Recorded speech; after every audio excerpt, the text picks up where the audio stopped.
खिलाड़ी को पत्नी का नहीं रहा खौफ, धोनी के लिए पत्नी को छोड़ दिया। समझाते रहे धोनी लेकिन नहीं मानी बात। पत्नी को कहा माही भाई मेरे लिए सब कुछ है। थाला की दीवानगी देख हैरान रह जाएंगे आप। जो खिलाड़ी है धोनी का प्यारा, उसने किया सिर्फ एक इशारा, दौड़े दौड़े पहुंच गए धोनी। अपने जिगरी यार को दिया बड़ा सरप्राइज। जिस खिलाड़ी ने चेन्नई को सब कुछ दिया, धोनी ने उसे अनोखा गिफ्ट दिया। अच्छे अच्छे लोगों के लिए धोनी नहीं करते ऐसा काम, लेकिन अपने दोस्त के लिए अपना बनाया नियम भूल गए धोनी। बहुत कम देखने को मिलता है कि आउट ऑफ सिलेबस क्वेश्चन आ जाए। धोनी अक्सर पब्लिक प्लेस से खुद को दूर ही रखते हैं। किसी भी छोटे बड़े प्रोग्राम में शिरकत करना उनको पसंद नहीं। धोनी को फोन चलाना भी पसंद नहीं। लेकिन इस बार धोनी ने अपने ही संविधान में बदलाव कर दिया और अपने जिगरी यार के लिए सब कुछ भूल गए। किसने सोचा था कि धोनी अपने खिलाड़ी को सबसे बड़ा तोहफा देंगे, और ऐसा सरप्राइज जिसको पाने के बाद वो अपनी पत्नी को भी भूल जाएगा। आपने देखा होगा कि कोई भी खिलाड़ी अपनी पत्नी को पूरा सम्मान देता है और हमेशा उनके साथ रहते हैं, लेकिन जब धोनी सामने आ गए तो इस खिलाड़ी ने धोनी को ही अपना भगवान बता दिया और अपनी पत्नी को साइड लाइन कर दिया, जिससे धोनी भी मुस्कुराने लगे।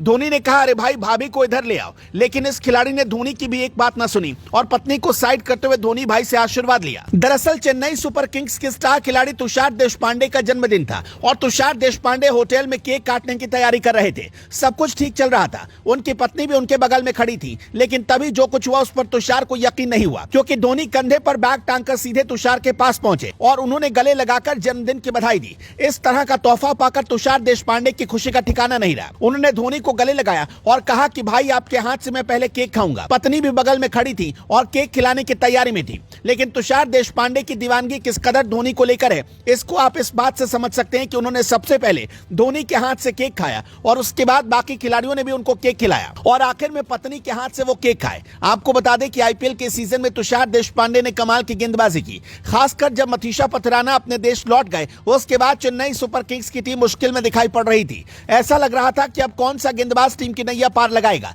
तब तुषार देशपांडे सामने आए और उन्होंने धोनी के मन मुताबिक गेंदबाजी की। धोनी ऐसे खिलाड़ी हैं जो किसी भी गेंदबाज को इस्तेमाल करना जानते हैं। खराब से खराब गेंदबाज जिनको टीम इंडिया में कभी मौके नहीं मिलते, उनको भी धोनी गधे से घोड़ा बना देते हैं। कई ऐसे खिलाड़ी आपने चेन्नई सुपर किंग्स में देखे होंगे जिनको टीम इंडिया में मौका नहीं मिलता, लेकिन जब वो चेन्नई के लिए और धोनी के साथ खेल रहे होते हैं तो उनका प्रदर्शन अपने आप बहुत जबरदस्त हो जाता है और ऐसा लगता ही नहीं कि ये खिलाड़ी टीम में शामिल होने के लायक नहीं है। आपको बता दें कि धोनी ने कई खिलाड़ियों का करियर बनाने का काम किया। दरअसल धोनी को यह अंदाजा होता है कि किस बल्लेबाज के सामने किस तरह की गेंद डालने पर उसका शिकार किया जा सकता है, उसके बल्ले पर रोक लगाई जा सकती है। यही वजह है कि धोनी किसी भी गेंदबाज का इस्तेमाल कर लेते हैं और उससे अच्छी गेंदबाजी करवाते हैं। तुषार देशपांडे की लाइन लेंथ भी शुरुआत में खराब थी, लेकिन जब उन्होंने धोनी के अंदर गेंदबाजी की तब थाला ने उन्हें ऐसा गुरु मंत्र दिया कि आज तुषार बहुत अच्छे गेंदबाज के तौर पर चेन्नई को मैच जिता रहे हैं। तुषार देशपांडे ने चेन्नई के लिए 12 मैच खेलते हुए 16 विकेट चटकाए, जिससे समझा जा सकता है कि कितनी अच्छी गेंदबाजी लगातार उनकी तरफ से हो रही।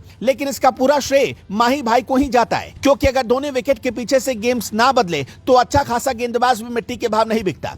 लेकिन धोनी में अहंकार बिल्कुल भी नहीं है। वो न सिर्फ मैदान पर अपने खिलाड़ियों का सम्मान करते हैं, बल्कि मैदान के बाहर भी उनका मनोबल बढ़ाते हैं। सुरेश रैना और केदार जाधव जैसे खिलाड़ी आज चेन्नई के लिए नहीं खेल रहे हैं, लेकिन धोनी की दोस्ती साफ तौर पर हर मोड़ पर दिखाई पड़ती है। कहा जाता है कि धोनी जिसको अपना दोस्त बनाते हैं उसको अपना सब कुछ मानते हैं। दोस्तों, आपका क्या मानना है? क्या धोनी को अगला आईपीएल सीजन भी खेलना चाहिए? इस पर अपनी राय जरूर दीजिएगा।